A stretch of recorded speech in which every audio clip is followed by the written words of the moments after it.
Hi, I'm Ashley. And I'm Jesse. And this is the Love Story Podcast. Welcome to the Love Story. Are you going to join us here at the Love Story Podcast, Jess? I am. You want to put your phone down, superstar? I am. Sorry about that. Just selling some parts on the old marketplace. Yeah. All right. Cranky's Chop Shop. Yeah. Welcome to the Love Story Podcast. Thank you. Thank you for being here. Yes, Happy thank to you have everyone for being here. I'm Jesse, I'm your Ashley. host. Yeah, I'm Ashley, the host. Nice to meet you.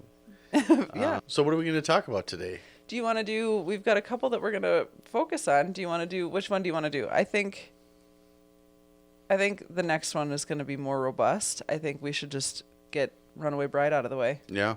Runaway Bride with Sandra Bullock and Richard Gere. I'm sorry, what? What? No, not Sandra Bullock. What's her name? Julia Roberts. There you go. Wow. I knew you would get there. Don't judge me. We should watch Miss Congeniality, speaking That's just of like Sandy B. like yesterday how I said June 7th. Was For your my birthday? I'm like, what? Oh, yes. It is just wild that your brain would just one time not know what my birthday is. But anyways, I've been kind of spacey lately is my point. Are you on drugs? No, I've been sober for a very long time. This is something that they say that you should watch out for when patterns of behavior change. Behavior? So Runaway Bride. Yes. We decided to watch it because it was free. And we were having a hard time. We wanted to watch Pretty Woman. But we could not, for the life of us, figure out how to go in and change on Amazon the settings. The payment method. Yes. Oh, it was so frustrating. Frustrating. Frustrating. Yeah. It really was. So we decided Runaway Bride, which was on the list anyway. And then going back and watching it, I remember loving watching. What was Runaway Bride? 97, 98? I bet it's later than that. I'm not sure. You've got your phone in your hand. Oh, now I can use my phone. Okay. Yeah. I think it was 90. I would put my money on 98. I'm going to say 01. No, it does not have a 1 vibes. Oh, okay. 99. Damn it. I was going to say 99. I almost changed last minute, but I didn't want to look like a flip-flopper. Yeah. Okay, 99. It was simpler time back then. It was a very chaotic time back then because everybody's like, oh, the computers are going to go nuts. yeah. Yeah. Yeah. It was a tough movie. It was a little cringy. Yeah, it's a cheesy. little cheesier than I remember. I remember watching it. I was very young, and I enjoyed it. It wasn't real memorable, but when you watched it the first time, yeah. I think going back and watching it now with adult brains, definitely as a kid, it was I romanticized the hell out of that movie. Where it was like you watch it and you're just like, oh yeah, like romanticizing, like essentially like. What would be the word? A chaotic attachment style. Like, so yes, romanticizing Julia Roberts' character, Maggie, Maggie, who is like, she's this like quirky, charming, small town girl who everyone like falls in love with when they meet her. And she's just so. But she's also the butt of every joke. Right. In the town. Right. Because she has been engaged and went to the altar 3 times. And ran away every time. And she's on her 4th. Yes. When we enter their lives. And Richard Gere is a reporter. He hears the story about this woman from a guy at a bar. A guy at a bar. And he talks about how she's done that. And we find out later that he is one of the brides that was... One of the grooms. Just let me keep up. Okay. One of the grooms that was abandoned at the altar. Yes. So he makes a story about it. Yes. Sorry, go ahead. Yes, he makes a story about it in the paper. And then she rebutes his story with facts. There were 28 lies or whatever that were mistruths that were told and whatever. So then she sends in her side of things. And then Richard Gere's character, Ike, gets canned from his position. And then he goes to rewrite the story essentially after meeting her, and she's going to be getting married in 2 weeks. Who's the guy that suggests? I can't remember the character's name. Fisher is the character's name, and he suggests kind of going freelance and rewriting the story, getting the truth, and kind of and following along in her latest endeavor with her 4th attempt and redeeming himself. Right. And that's what he does. He goes to the town. And he gets more than he bargained for. Am I right? Yeah. Yeah. And so he goes to the town, to Maggie's town, and meets Maggie and gets very involved in her life And her, you know, weird, like, there were many, many, many times while we were watching this that it was like so many red flags now as an adult that you see when you're watching it that you just like with like the Disney princess eyes of like, but it's true love. Anyone can fall in lust with, you know, the shiny new reporter who comes to town. Yeah. And I think what the movie does at the end, they kind of wrap it up in a way that's like, I didn't even really know myself and I didn't even really know what I wanted and whatever. But unfortunately for movies of like the 90s and in the early 2000s, it's a lot of like, we're focusing so much on romanticizing her toxicity. And do you think it's different now? Because I feel like do we it's watch, still... I feel like we are stuck in like any middle-aged person. We are just hitting the high school highlights, you know, and things that we liked in a our lot childhood. of our listeners probably don't even know about it from when they came out. I wonder what our demographic, our key age demographic is. I don't know. Is there anyone out there? Yeah. You have listeners? This is mostly just us, so we can archive our own thoughts. Yes. I think the thing about it, I don't know if we should watch new cinema. Yeah, I agree. And see if the trend stays the same. I feel like it was very of the 90s and of the 2000s. It's just problematic television that's wrapped up in a box and said, here you go, this is entertainment. See, and I had action movies, right? Uh-huh. I used to love Jean-Claude Van Damme and You Arnold took the words Schwarzenegger. right out of my mouth. I Arnold knew you were going to bring up Schwarzenegger. old Jean-Claude. Wasn't a real big Stallone fan, but What's your best Jean-Claude Van Damme impersonation? If you had to do an impression, what would it be? I Would it just be mostly like... he doesn't really talk that much. Is he a karate chopper or is he He's like body flipper? His like signature is his kicks, and he does the splits. In the air? In every movie, Or on the ground? he'll like kick two guys and then land in a splits. Yeah, and so naturally, I do that all the time. So yeah, you do. Yeah. I didn't realize that was. I just thought that was your stretching Nope, and for that's health. not original. That is taken from Jean-Claude. I wouldn't have a JCVD. if What I did. would WWJCVD do? It would just be D. WWJCVDD. Yes. Anyway, can I get back to it? So, and I wouldn't have an impression of him. He does this thing where he like his finishing move, you know, and then he does. If anybody's seen a Jean-Claude movie, they know what I'm talking about. Got it. It's like, and it's always in slow motion, so you see his cheeks, his jowls like jiggling. But anyways, okay, so I would watch those movies all the time. Okay. Bloodsport and Commando and You know what? Kickboxer. This is all great content for your I Love Jean-Claude Van Damme podcast.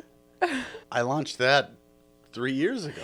Yeah, you're right. Yeah, You're right. I've got a ton of listeners on that. But anyways, so I would watch these movies. There's a point to what I'm saying. Please. Okay. I would we're watch. following along. You've been encouraging me to stay off track, so stop it. So There is no greater Enough. sentence for our relationship than that. Back to it. I would watch these movies, and like as I got older, I was like, man, those movies were very cheesy. Mm-hmm. And I remember I went to White House Down. Oh, yes. Did we go to that together? Were we don't dating at that remember. time? I don't know. What year was White House Down? I don't know, honey. I just called it Sandra Bullock. I don't know. Yeah. I can't. 2013. We were together in 2013. Yes. So we went to White House Down together, and we went to Olympus Has Fallen together, Anyways. I believe. Okay. Yes. So now that we've got that figured out, when we saw that movie, I was so excited because I was like, movies have to have evolved. I was like, oh, this is so exciting. This is going to be a great movie. And then it is exactly the same thing. Was White It's House Down Channing Tatum and Jamie Yeah. Foxx? That was so cheesy. It's like, it's just this, you know, you've got the... It's punchlines and like, yes. And you've got the sidekick, and then you've got the muscle-bound main character. Yes. Who is like... A nitwit. Yeah. Yeah. Let's get him. Or, you know what I mean? And it's just... Yeah. I remember being... I'll go that way, you go that way. Yeah. I remember being so disappointed at the end of that movie. I do. Now that you say that, I do remember. I'm just going to keep Continue. going. My whole point is like, I don't think movies have evolved that much. Sure. There was good movies back then, good movies today, and you go like all the way back to Gone with the Wind. Great movie. Actually, a very good movie. We'll have to watch it. And then you have, there's always a spectrum. Sure. And at any point in time, there's trash and then there's gold. Treasures. Like, we've been seeing some banger movies lately. Yes, today's day and age. Maybe there's some good love stories nowadays. That's true. I don't know. Well, all of that was to say that back in the 90s, they packaged up, it was like a highlight the toxicity. Because I don't think the redemption story okay, so spoilers. So Ike is going around. If you haven't seen Runaway Bride at this point, you should really watch it. Yes. Okay, so Ike is running around town interviewing people and trying to get the scoop on Maggie. Yep. And he interviews her first would-be husband, Gil, where she is like a deadhead and... Yeah, that one's pretty funny. Yes. Peace and love, man. Yes, and has a tattoo on her back and whatever, and she's flower child with her daisy crown and whatever. I missed that part. Does she not have a tattoo? No, she does not. Okay, it was a stick-on, yeah. Got So they had Gil and Ike had a bet that she still had the tattoo. Ike said she does not, and then he was like, "Show us your tattoo, whatever." And then she showed her upper back, no tattoo, and he was like, "You had it removed," and Ike was like, "Double or nothing, it was a press-on, whatever."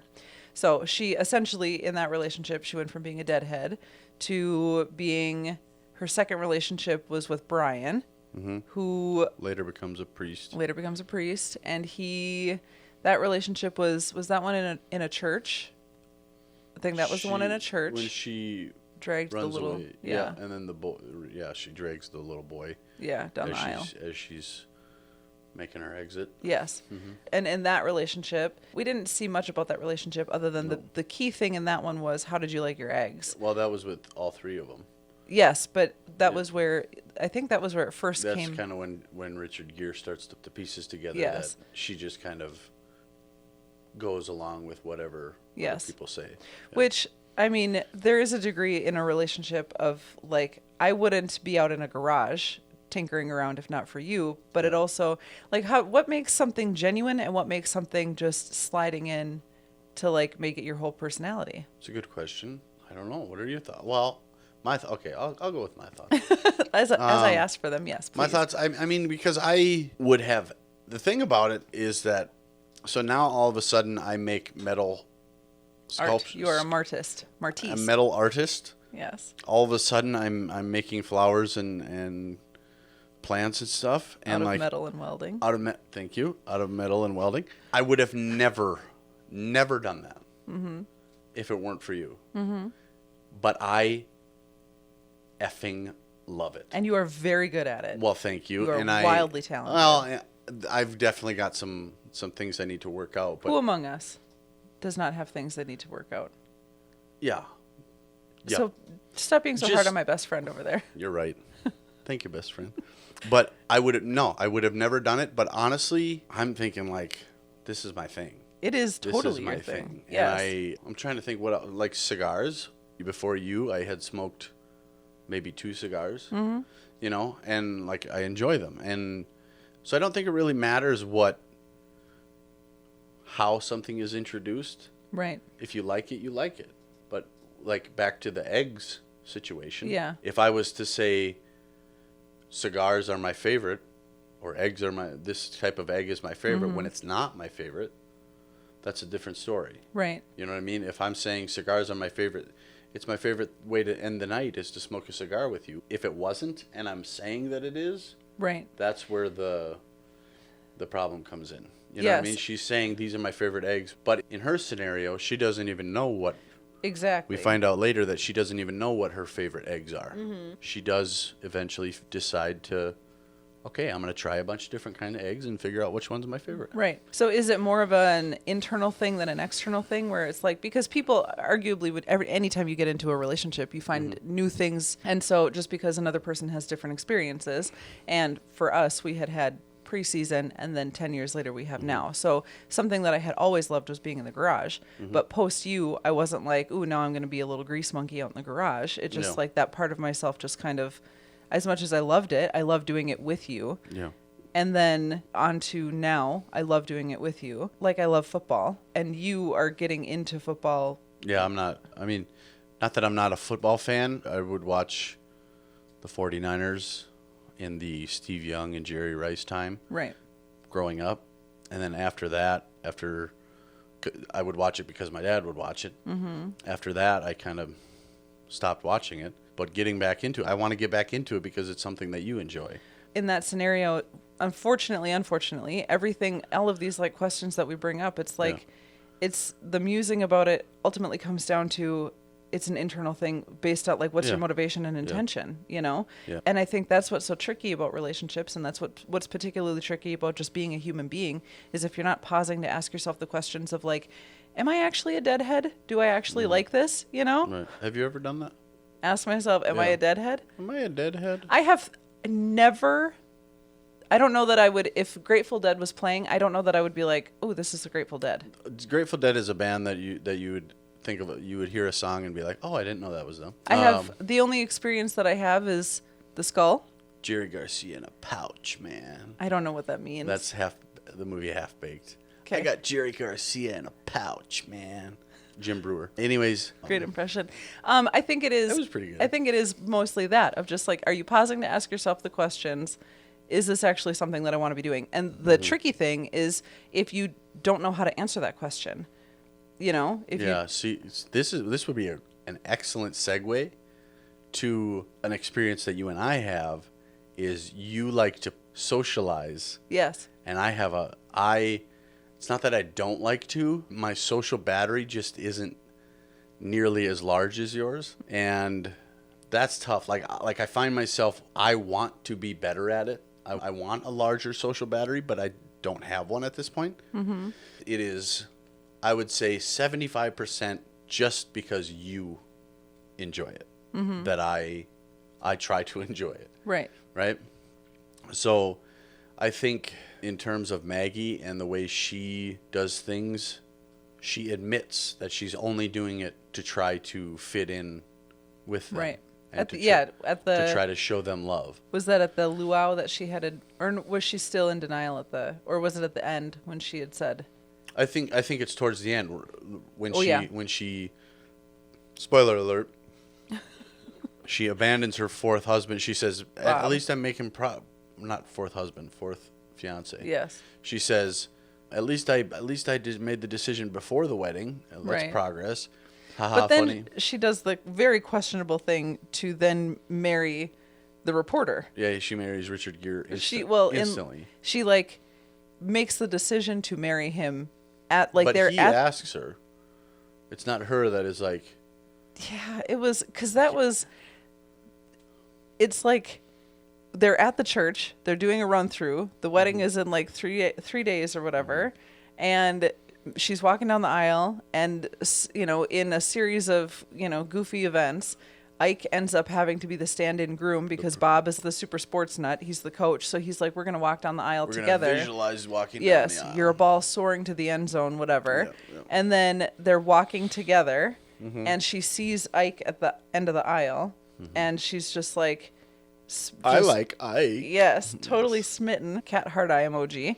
And then she ends up standing there, and then they do the like, and yada yada, you may kiss the bride. And so then they kiss in a very uncomfortable. Yeah, and Bob is like, what the heck? Yeah. What the heck, What's going on here? Like, what were you doing? Yeah. Punch. And then. Punch. And that's not quite how it goes, but. Kind of.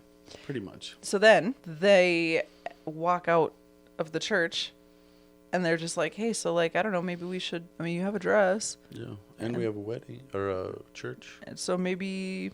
Why not? And she's like, okay. Hey, Love Story listeners, it's Ashley, and I have a very important confession to make. I recently did something extremely dangerous.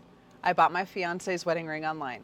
But before you judge me, I bought it from Modern Gents, and honestly, I feel kind of like a genius. Wedding planning is expensive. Like, why is this napkin $14 expensive? So when I found Modern Gents, which makes gorgeous handcrafted wedding and engagement rings that look luxury but don't cost we need a second mortgage money, I was sold. They use conflict-free stones, have tons of styles, inclusive sizing, free and fast shipping, easy returns, and a lifetime warranty, which is great because if my fiance loses his ring, I would like to replace the ring and not the fiance. The ring looks amazing, like suspiciously amazing for the price, and Modern Gents has over 1 million happy customers. So I'm clearly not the only one making elite financial decisions over here. So if you're engaged, getting engaged, or just emotionally preparing for how expensive weddings are, go check them out. Head to moderngents.com using the link in the show notes below for a special discount and find your perfect ring. What do you think of, in that moment, do you think they know enough about each other to know that they are the one? I don't know, man. It's tough because it's like, I think it's different for each person, for each couple, you know? I think you can absolutely know. I knew with you, I knew within 5 minutes of speaking to you, and I think I even said it to you. I'm in trouble. Like, oh, shit, you know? Yeah. Shoot, this is going to be a problem, you know? Yeah, when we walked up outside of Old Capitol to get our frog legs. It was before that. I remember it so clearly. I shouldn't have been, but I was texting and driving. I'll admit to it. Mm-hmm. I think there is a statute of limitations. I'm driving around the corner, and you had texted. I had said something about, like, what kind of guys are you into? Yeah. And you said something to the... This was before we had gone on a date. Okay. I had gotten your number from your sister, and we were texting, and I said something, what kind of guys are you into? You said something like, I like edgy guys. You remember this? Vaguely. You said something like, you know, guys with tattoos that drive a little too fast or something like that. And I was like, oh, I'm in trouble. I am in trouble, you know. And I don't even know what it was about that exchange. Right. But I knew right away that you were going to be a big deal. I knew right away. Before I even met you. Yeah. Yeah. Well, okay. So then, to answer my own question, you didn't feel the same way? I didn't want to be like, I felt the same way, you know, but I definitely did, because that was why it was so, like, when you were texting me, I don't remember exactly. I kind of get muddled up in the details of, like, when we were talking and when we were texting. I don't remember, like, the first text message or whatever but I do remember when Lacey was like, I resisted because it was Lacey. Like, it was like, Lacey wants me to meet a guy. Who is she? And she's betting 100% success rate for all of her matchmaking skills. Yeah. But because there's only been one. Let's we need to and there was a 10-year period of time where it was a failure. So we are redeeming her statistics. But yeah, I definitely, I mean, from very early on too, that I was just like, it was the back and forth, and it was the banter, and it was like, this is so fun. Wait, is this like a Maggie eggs situation? No. Where you're saying, I feel the same way just to say I feel... Wait, let me ask myself. What I mean? Oh my gosh. Am I a deadhead? Oh. No. Shoot. No, I'm not a deadhead. But I am head over heels.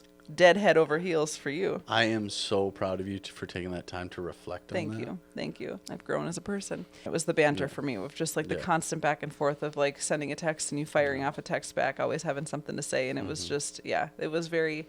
So I think, yes, Ike and Maggie know that they are the one for each other. And I think, too, the redeeming factor in that relationship is the fact that he challenged her from the very beginning. And so it was like they had a little bit of a cat and mouse. She had said it at the end where she said, you saw me for exactly who I am, you know, or whatever. Yeah, he was trying to expose her. Right. Not, you know. Physically. Expose her. Mentally and emotionally. But trying to prove that she was going to leave this fourth guy. Right. Leave Bob. That was the cat and mouse, was I'm going to catch you so that you can no longer discredit my story. Right. On to the next question.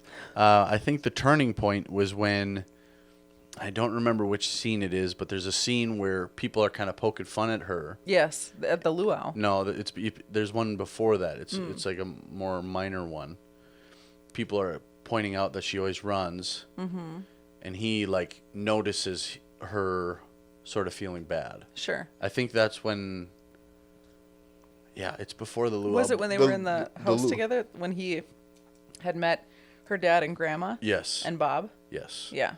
And the luau is the big one where he puts Stands everybody in their place. Yes. Yeah. So I have no idea where I was going with that, but let's see. Let's put you back into. Let's wrangle your pea brain. Place. You were saying. Did you hear that? What? the pea brain comment. I'm asking. You're asking the people. I'm asking the listeners. No, I'm fully aware. Hear that? Yes, I I called you. I said, let's wrangle your pea brain. The things that I put up with. Yeah.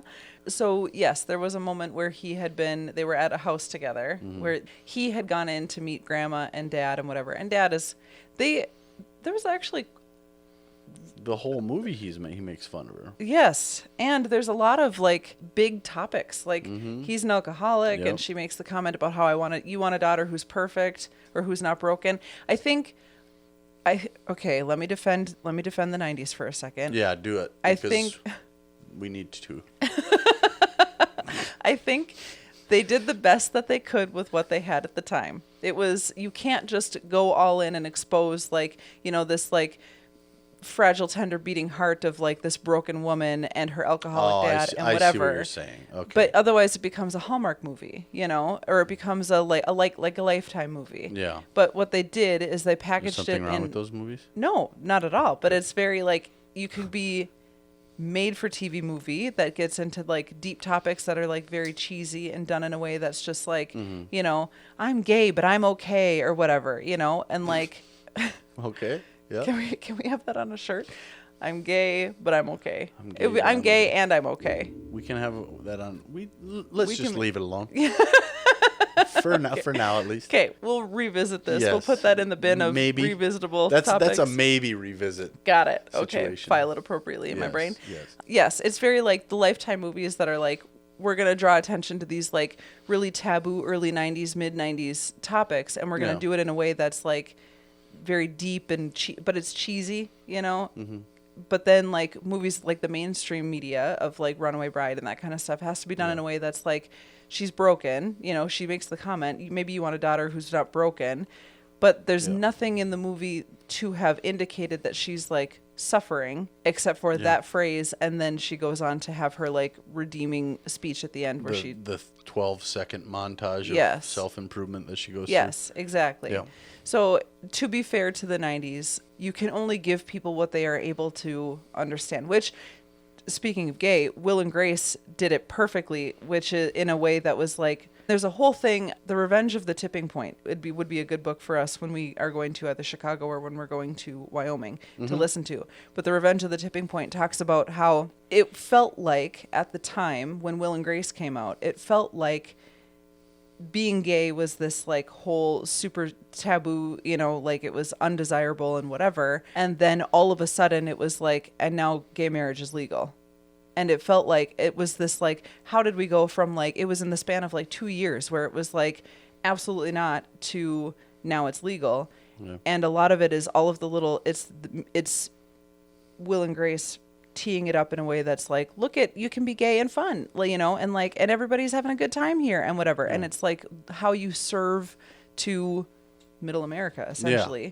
And so in the same way, Runaway Bride is serving self-improvement, just it's drip feeding self-improvement of like, maybe we just have to, maybe if we just look inward on ourselves, boomers, and the boomers are like, I'd rather drink. And then we just like continue on to now here we are 27 years later. Since the 90s?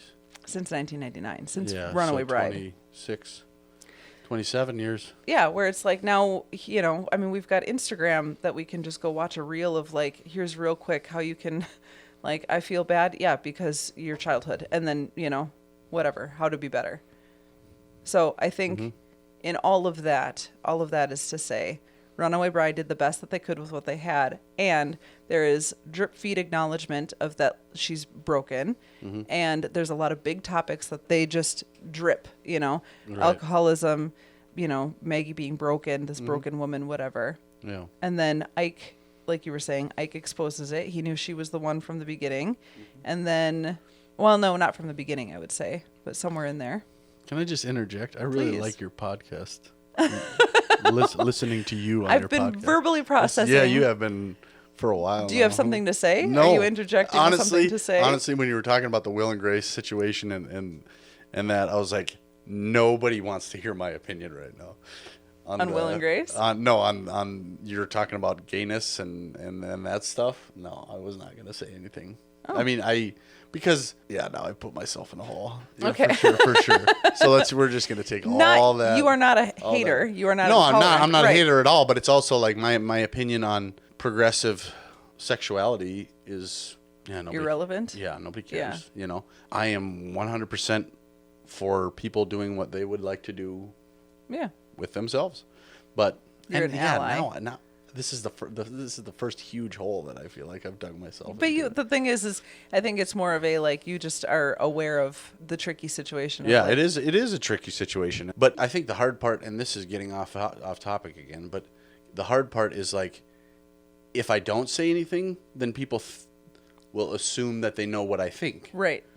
But if I do say something, it's like, oh, we don't.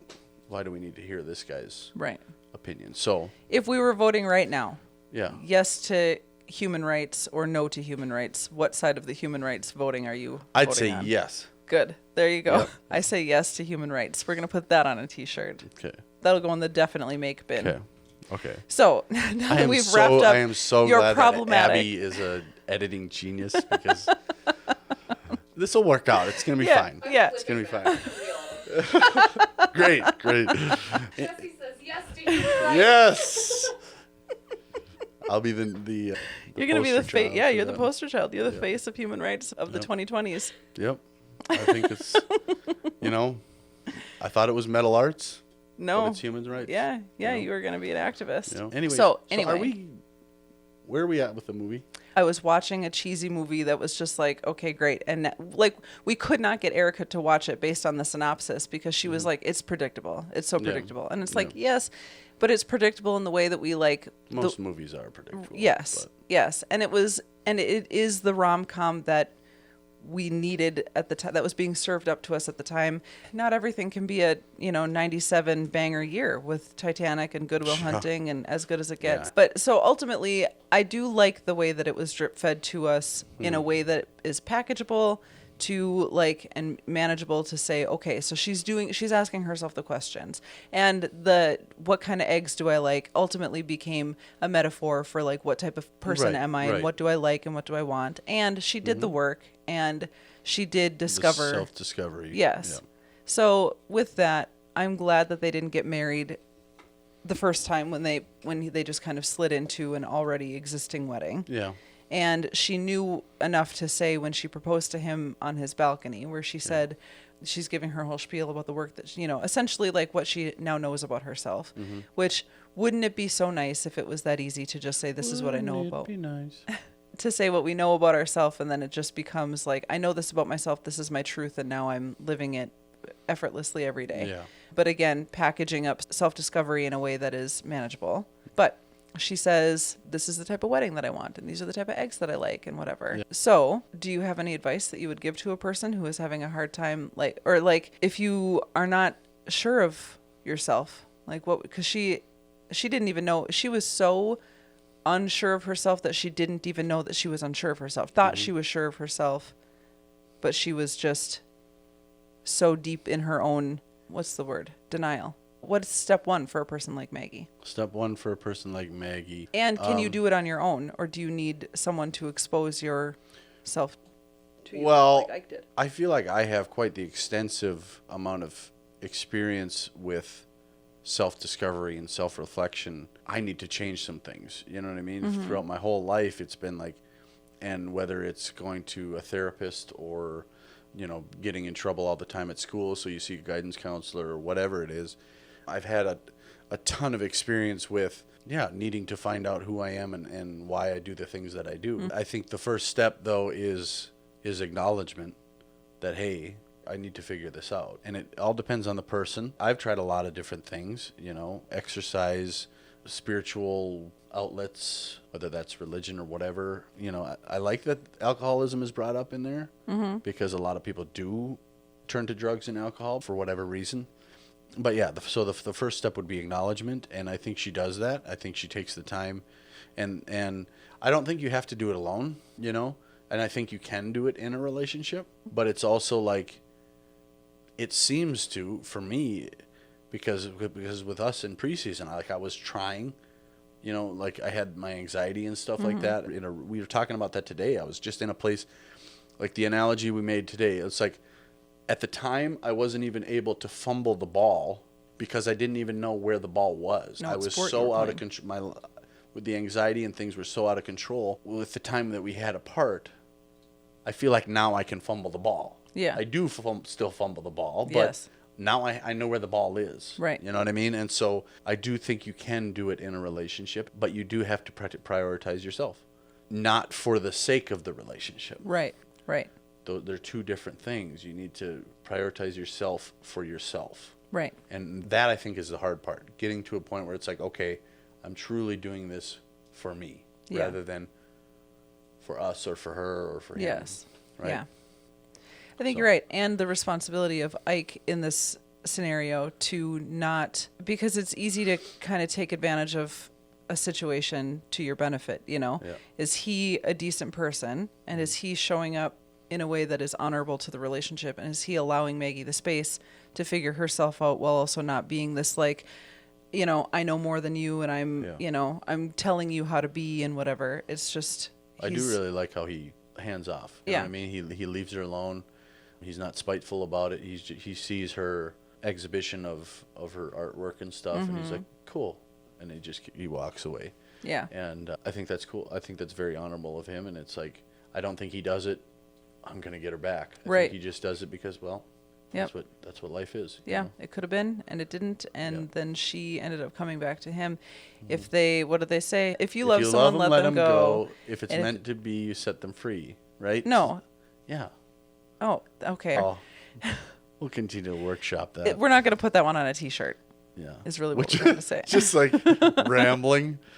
If you love, because when meant to be. And what we're trying to say here is peace, love, peace, and chicken grease. Peeps be with you. Peeps be with you. Peeps that be was with my you. favorite. We are in the post-Easter time, and that was my favorite. Jesse is. I love that you liked that so much. Yes. Peeps be with you. And you dropped it at the poor guy at Walmart, and he didn't know what to say. Yeah. Peeps be with you. Yeah.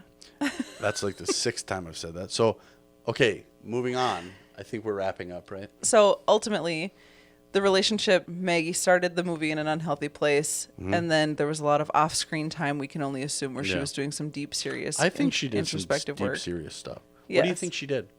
Meditate. She ate a lot of eggs. That's it? Yeah, yeah. She just meditated and ate some eggs. Yeah. She's like, actually, I know all of my problems. Listen, Ike, I meditated and I had eggs Benedict, so now I really I'm pretty know. good. Yeah, I've got it all under control here, and I made a couple of lamps. So you should see the lamps. yes, I have illuminated my life, and I have illuminated my soul. Oh my gosh, Ike. What do you think of their relationship overall? They get married at the end. Do you think they're gonna overall? Do you think it's a healthy relationship or an unhealthy relationship? I think it started very toxic, like we had gone on your rant about. Just kidding. But I think overall, he respects her need for whatever it is. You know, she doesn't explicitly say, hey, I need to stay away from you and look inward. But he's like, you know what? You decided not to marry me. He leaves the ball in her court. I think he does a really good job of respecting what she needs. I also like the fact that he defends her At the luau. and there's one other scene I'll definitely look it up. I definitely won't forget. But that he defends her, and I like he doesn't need her. Right? And same with her. She doesn't need him. Right. I like that she takes the time to figure out herself, her own stuff. She figures out how to get her ducks in a row. Yes. Yeah, that was Peggy Fleming, her friend Peggy Fleming, who made the comment that she said A V is a half of a W because I saw when on their wedding day she said I saw a V, which means V for victory, you're definitely going to get married, but then she goes back to say I think V is the V in the ducks was half of a W for geese, but the V in the geese was half of a W for wedding. You just got to get the rest of your ducks in a row. it's so funny because as soon as you started explaining it, I was like, oh man, now we have to explain this part. It's just funny. It was funny, but and then she does. She wins. Did I answer the whole question? Yeah, she goes to get her ducks in a row. I don't remember. And we see her we can see the passage of time over her creating the lamps and then getting them into a store. That doesn't just happen overnight. So you can assume the passage of time before she breaks into Ike's house. Yeah. I think they do have a good shot. Yes. Because and not like even, I mean, because it takes years it doesn't ever stop, really. Right. Self-improvement never stops. But I think the fact that she comes to him from a humble place saying thank you, and she also doesn't like try to trick him into marrying. She's like, she's not begging him. This is me. And thank you so much for seeing me. And I think it's a solid foundation for sure. Well, and I think to kind of like last thoughts on this is like, in a way too of like, okay, so their relationship wasn't based on anything external or anything. Like if you and I were big partiers, you know, and like we were going to the bar all the time and whatever, and then you decided I don't want to drink anymore. Yeah. That would be, if our relationship is built on just drinking and partying and you don't want to do that anymore, that then, and say we're married and we're doing this whole life together thing and you decide that you want to change something that's foundational to our relationship, that's an external foundation that we have within our relationship that changes the dynamic of our relationship, you know? And so, and ultimately what she's building her relationship on with Ike is just like, are you a person that I like and that I feel peace with, you know? If right now you were, because we've talked about if you quit smoking, are you going to be able to smoke cigars?